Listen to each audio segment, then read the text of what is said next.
কাইলৈৰ পৰা অসমত আৰম্ভ হ'ব হাইস্কুল শিক্ষান্ত পৰীক্ষা। ইয়াৰ বাবে প্ৰস্তুতি প্ৰায় সম্পূৰ্ণ হৈ উঠিছে। 944টা পৰীক্ষা কেন্দ্ৰত 4,29,448 গৰাকী শিক্ষাৰ্থীয়ে এইবাৰ হাইস্কুল শিক্ষান্ত পৰীক্ষাত অৱতীৰ্ণ হ'ব। ইয়াৰে ছাত্ৰৰ সংখ্যা হৈছে 1,90,653 গৰাকী আৰু ছাত্ৰীৰ সংখ্যা হৈছে 2,38,795 গৰাকী। সমগ্ৰ অসমৰ লগতে আমবাৰীৰ এখন পৰীক্ষাৰ কেন্দ্ৰত অনুষ্ঠিত হ'ব হাইস্কুল শিক্ষান্ত পৰীক্ষা। ইতিমধ্যে যাৱতীয় প্ৰস্তুতি প্ৰায় সম্পূৰ্ণ হৈ উঠিছে। বিদ্যালয় কৰ্তৃপক্ষই তেওঁলোকৰ প্ৰচেষ্টাত কোনো ধৰণৰ ত্ৰুটি ৰখা নাই। কাইলৈৰ পৰা আৰম্ভ হ'ব যিহেতু মেট্ৰিক পৰীক্ষা, আমি দেখিছোঁ আপোনালোকে বিদ্যালয়ৰ প্ৰতিটো বস্তু খুব সুন্দৰকৈ পৰিপাটিকৈ আপোনালোকে ৰেডি কৰি তুলিছে। কেনেকুৱা হৈছে প্ৰস্তুতিটো? হয়, আপোনাক ধন্যবাদ। আমাৰ আমবাৰী হাইস্কুল SSLC এক্সামিনেশ্যন চেণ্টাৰৰ প্ৰস্তুতি সম্পূৰ্ণ হৈছে। যিমান দূৰ সম্ভৱ আমি ত্ৰুটি নকৰাকৈ প্ৰতিটো কাম সম্পূৰ্ণভাৱে কৰিবলৈ চেষ্টা কৰিছোঁ। আলহামদুলিল্লাহ চব কাম আমাৰ ঠিক ঠাক হৈ গৈছে। 507জন ল'ৰা ছোৱালীয়ে পৰীক্ষাত বহিব আৰু আমাৰ প্ৰয়োজনীয় যিমান কাম আছে কোনো কামত আমি ত্ৰুটি কৰা নাই। আমাৰ পূৰা ষ্টাফ লাগিছে, ধুমধাম কাম কৰিছে। আমাৰ এক্সামিনেশ্যন কমিটিৰ মানুহ আহিছে, তেওঁলোকে যিখিনি কৰিব লাগে আউটডোৰৰ কাম কৰিছে আৰু ইনডোৰৰ কামখিনি আমি যিসকলে কৰিব লগা আছে আমি চব ঠিক ঠাকমতে কৰি দিছোঁ।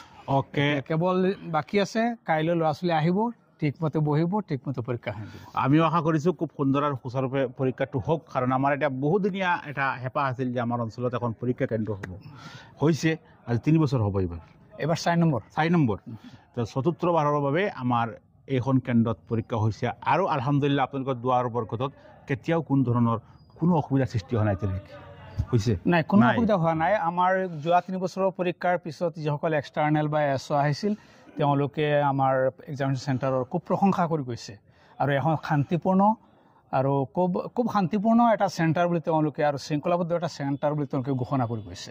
এইবাৰ এইখন কেন্দ্ৰত মুঠ 507 গৰাকী ছাত্ৰ ছাত্ৰীয়ে পৰীক্ষা দিব আৰু যাৰ বাবে বিদ্যালয়ৰ কৰ্তৃপক্ষই ইতিমধ্যে বিদ্যালয়খন খুব ধুনীয়াভাৱে সজাই পৰাই তুলিছে। আপোনালোকে চাওক, মই আপোনালোকক দেখুৱাই আছোঁ গোটেই পৰিৱেশটো। আপোনালোকে চাওক, এটুকুৰা কাগজো আপোনালোকে এইফালে চাওক, এটুকুৰা কাগজৰ বিচাৰি নাপায়, এটুকুৰা কাগজো আপোনালোকে ইয়াত বিচাৰি নাপায়।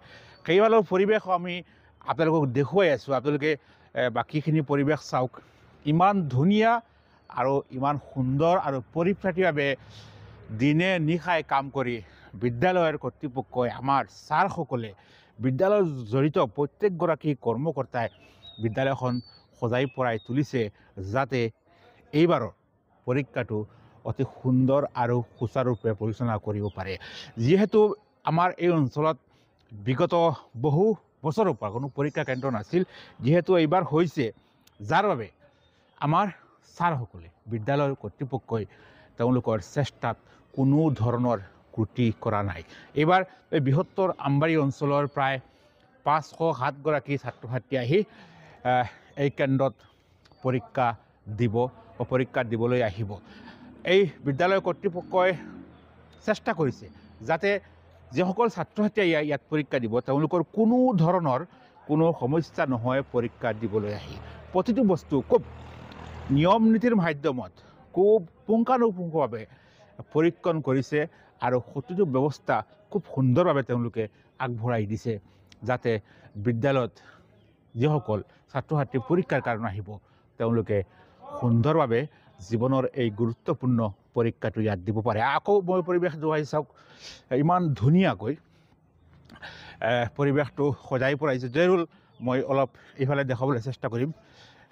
বিদ্যালয়ৰ ভিতৰত কোনো ঠাইত কোনো ধৰণৰ কোনো কাগজৰ টুকুৰা এটা নাই, কোনো পাত নাই, গছ তছ সকলো একেবাৰে চাফ চিকুণ কৰি ছাৰসকলে তুলিছে। আচৰিত কথা, ভাল লাগিল বিদ্যালয়ৰ পৰিৱেশ। এনে বিদ্যালয় যথেষ্ট ভাল সুন্দৰ থাকে প্ৰতিটো সময়ত, কিন্তু পৰীক্ষা উপলক্ষে আৰু ধুনীয়াকৈ বিদ্যালয়ৰ পৰিৱেশ কৰি তোলাইছে। আপোনালোকে হয়তো ভিডিঅ'ত চালে অনুমান কৰিব পাৰিব যে কিমান মেহনতৰ ফলত বা কিমান কষ্টৰ ফলত আজিৰ এই অৱস্থালৈ আহিছে। কাইলৈ পৰীক্ষাত অৱতীৰ্ণ হ'ব লগা প্ৰত্যেকগৰাকী ছাত্ৰ ছাত্ৰীলৈ আমি আমাৰ ফালৰ পৰা শুভকামনা জ্ঞাপন কৰিছোঁ। খুব ভালদৰে পৰীক্ষাটো দিয়া, সুচাৰুৰূপে দিয়া ভালদৰে দিয়া যাতে এটা সুন্দৰ ৰিজাল্ট যেনেদৰে আশা কৰিছিলা তোমালোকে বা তোমালোকৰ পিতৃ মাতৃয়ে যেনেদৰে এটা ৰিজাল্ট আশা কৰিছিল ছাৰসকলে যেনেধৰণৰ ৰিজাল্ট আশা কৰিছিল সেই এনেধৰণৰ এটা ৰিজাল্ট তোমালোকে দিব পাৰা।